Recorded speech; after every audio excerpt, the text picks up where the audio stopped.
हमारे जीवन में आने वाली परेशानियों से हमारी योग्यता और संघर्ष क्षमता बढ़ती है।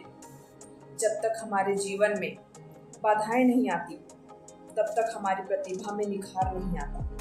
बाधाएं से ही हमारी प्रतिभा का निखार होता है, हम साहसी बनते हैं। नमस्ते दोस्तों, मैं हूं रोमा पटेल, आपका मेरे चैनल आराधना में स्वागत है। तो चलिए दोस्तों, चलते हैं अपने वीडियो की तरफ। यह कहानी एक किसान की है जिनकी फसल बार बार खराब हो रही थी। कभी तेज बारिश की वजह से, कभी तेज धूप की वजह से, कभी ठंड की वजह से उसकी फसल पनप नहीं पा रही थी। एक दिन इससे दुखी होकर किसान भगवान पर नाराज हो गया। वह भगवान को लगातार कोस रहा था। तभी वहां भगवान प्रकट हुए। किसान ने भगवान से कहा कि भगवान, आपको खेती की बिल्कुल भी जानकारी नहीं है। आपकी गलत समय पर बारिश कर देते हो, कभी भी तेज धूप और ठंड बढ़ा देते हो।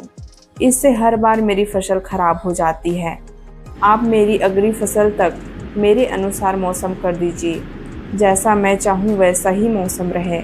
ये बातें सुनकर भगवान ने कहा, ठीक है, अब से ऐसा ही होगा। ये बोलकर वे अंतर्ध्यान हो गए। अगले दिन से किसान ने फिर से गेहूं की खेती शुरू कर दी। अब जब वह बारिश चाहता था तब बारिश होती थी। फसल के लिए जब वे धूप चाहते थे तो धूप निकलती थी। इस तरह उसकी इच्छा के अनुसार मौसम चल रहा था। धीरे धीरे उनकी फसल तैयार हो गई। हरे भरे खेत को देखकर किसान बहुत खुश था।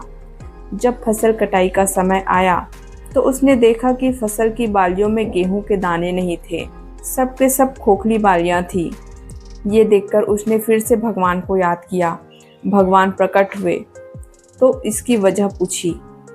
भगवान ने कहा कि तुम्हारी फसल ने बिल्कुल भी संघर्ष नहीं किया है, इसी वजह से ये खोखली हो गई है।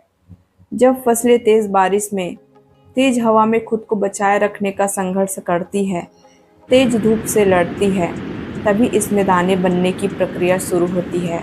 जिस तरह सोने को चमकने के लिए आग में तपना पड़ता है, ठीक उसी तरह फसलों के लिए भी संघर्ष जरूरी होता है।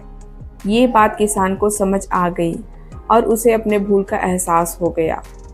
इस कहानी से हमें यह सीख मिलती है कि जब तक हमारे जीवन में बाधाएं नहीं आती, तब तक हमारी प्रतिभा में निखार नहीं आता। बाधाएं ही हमें साहसी बनाती हैं। परेशानियों की वजह से ही हमारा सही विकास होता है।